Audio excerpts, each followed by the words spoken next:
Atenção, vai começar agora uma teleaula de manutenção do curso profissionalizante. Este módulo tem um total de 35 aulas. Hoje você vai assistir a teleaula número 3. Bons estudos!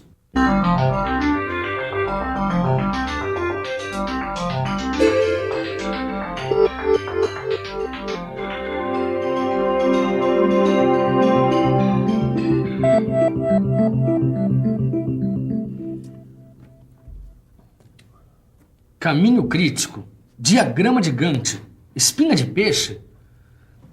Ô, Ananias, o que é isso aqui? Eu não tô entendendo nada, rapaz. É simples, esse é o planejamento da nossa teleaula, não é para menos. Planejamento da manutenção. É esse o assunto da nossa teleaula de hoje. Na teleaula de hoje, você vai conhecer alguns recursos que facilitam o trabalho de planejamento e programação da manutenção das máquinas e equipamentos de uma indústria.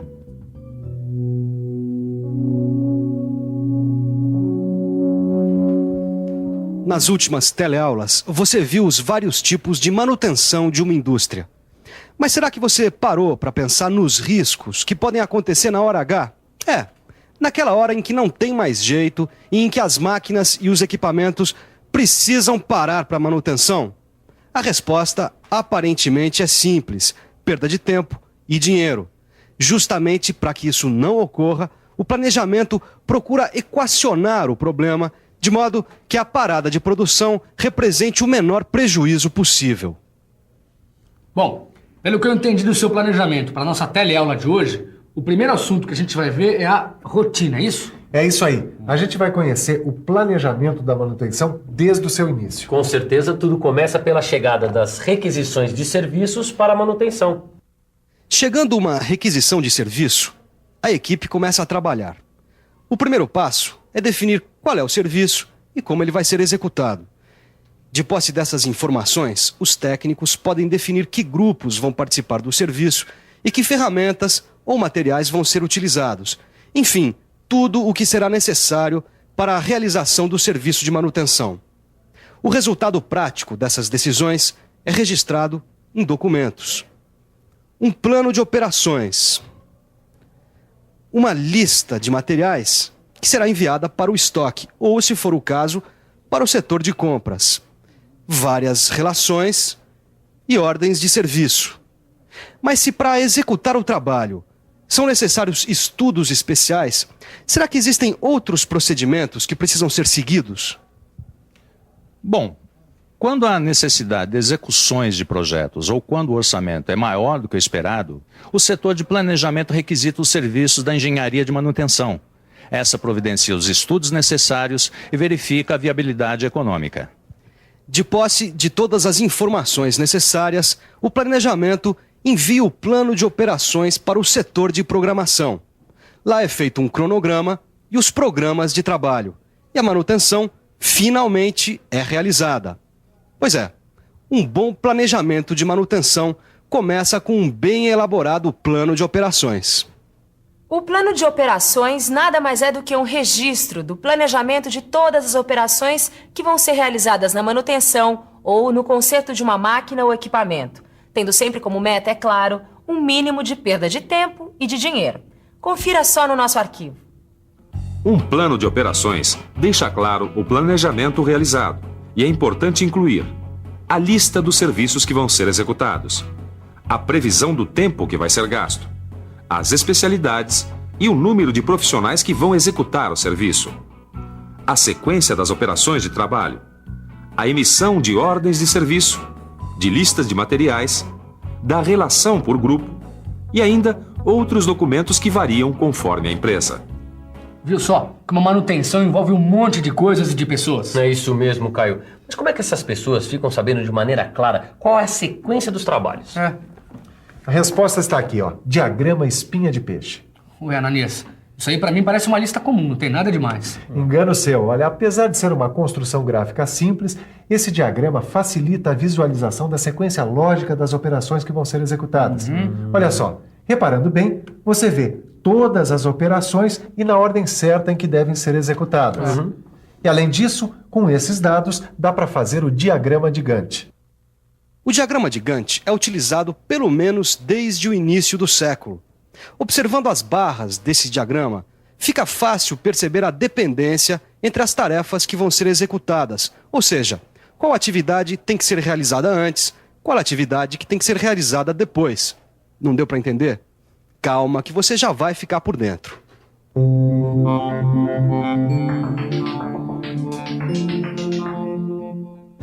O diagrama de Gantt é elaborado a partir de uma tabela com as tarefas, as relações de dependência entre elas e o tempo que cada uma delas vai levar para ser executada. Esses dados são transformados em barras, cada uma delas com um tamanho diretamente proporcional ao tempo de execução real da tarefa. E para facilitar o entendimento do diagrama, observe que o começo de cada tarefa está indicado no fim da tarefa da qual ela depende para ser executada. Tendo como base o diagrama de Gantt, é possível controlar o tempo e, se necessário, reprogramá-lo, e com bastante facilidade. Agora, mesmo com tantas utilidades, existem certas questões que esse diagrama não é capaz de resolver. Dá só uma conferida. Observando o diagrama, fica difícil saber, por exemplo, quais tarefas ficariam prejudicadas se a terceira tarefa atrasasse um dia, ou ainda, quais tarefas seriam críticas para a realização do trabalho. Foi justamente para solucionar as questões que o diagrama Gantt não é capaz de resolver que foram criados dois métodos em 1958, o PERT e o CPM. O PERT, Program Evolution and Review Technique, quer dizer Programa de Avaliação e Técnica de Revisão. Esse programa foi desenvolvido pela NASA com o objetivo de controlar o tempo e a execução de tarefas que seriam realizadas pela primeira vez. E o CPM, Critical Path Method, ou melhor, Método do Caminho Crítico, foi criado na empresa norte-americana DuPont, com o objetivo de realizar as paradas de manutenção no menor prazo possível e com um nível constante de utilização dos recursos. Calma. Antes de vocês começarem a fazer perguntas, pode deixar que eu explico. O PERT e o CPM são dois métodos praticamente idênticos, só que as empresas usam mais o CPM. Dá só uma olhada. Esse gráfico aqui, ele é montado com flechas, círculos numerados e linhas tracejadas. Tá bom, mas o que são essas flechas, círculos e traços? Essas flechas, círculos e traços indicam, na verdade, as operações que vão ser realizadas, a atividade imaginária e o ponto crítico. Calma que eu explico. Olha, o diagrama de flechas é um gráfico. Cada flecha indica uma operação. A cauda indica o início e a ponta o final da operação. Agora eu entendi. As flechas são usadas para indicar as relações entre as operações. É isso aí. Assim, o pessoal da manutenção, quando olha um gráfico desses, sabe qual operação deve vir no início, quais as operações podem ser feitas ao mesmo tempo e qual deve vir no final. Tá bom, o diagrama de flechas deu para entender. Mas e essas flechas tracejadas aqui? As flechas tracejadas são usadas para facilitar a identificação da dependência entre as operações que vão ser executadas. Elas são chamadas de operações imaginárias. Dá só uma olhada nesse gráfico. Por exemplo, pode-se perceber que a operação W deve ser realizada antes que a operação Y. K deve preceder Z e Y deve vir depois de W e K.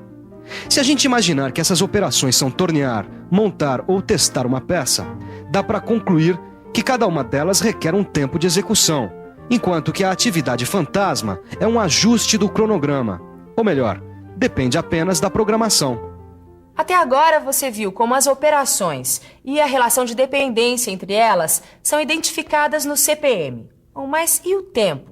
Ou melhor, está faltando um dado essencial para o planejamento, o tempo das operações. E ainda, além do tempo, que é indicado na seta, outro dado muito importante é o nó ou evento. O nó é apresentado com uma numeração aleatória em círculos desenhados no início e no final de cada operação. A grande diferença entre o tempo e o nó é que o nó é um instante, ou melhor, é um limite entre o início de uma atividade e o final de outra. Tá tudo bem, Ananias, mas e daí? Daí que, observando esse gráfico, a gente pode descobrir o caminho crítico. Como é que é? Olha, o caminho crítico é o caminho percorrido através dos nós, cuja somatória dos tempos define a duração total do trabalho.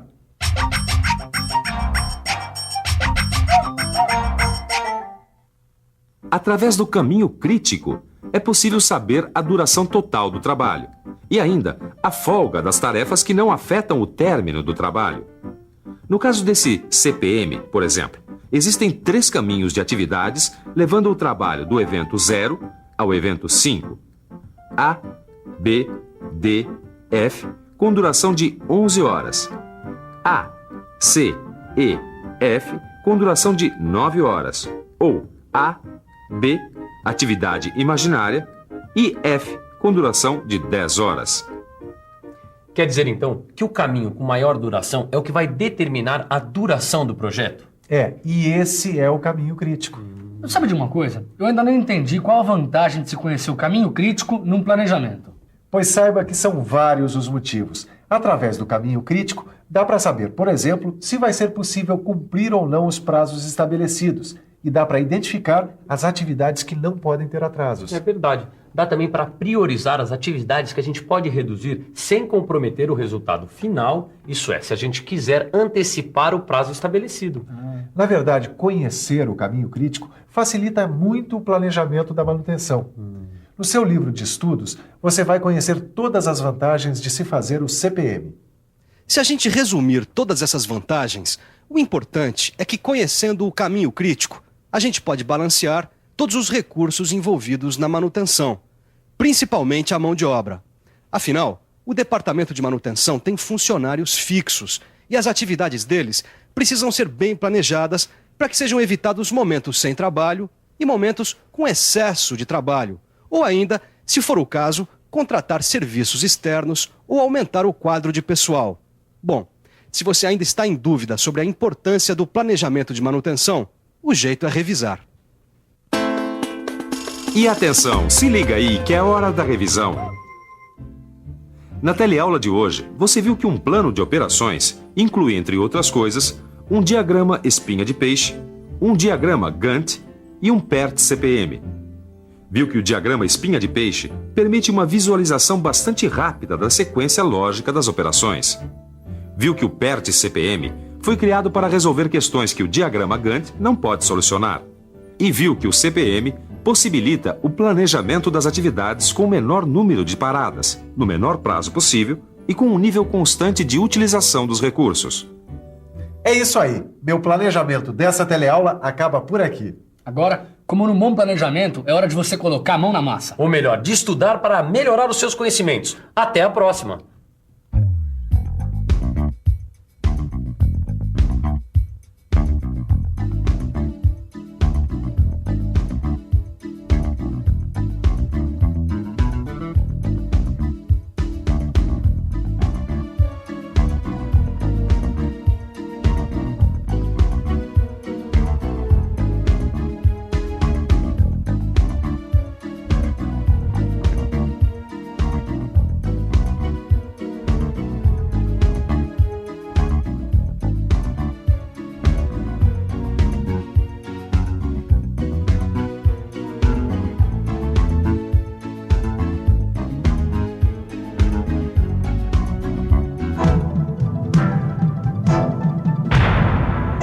Telecurso 2000, um programa de educação do Sistema Fiesp e da Fundação Roberto Marinho.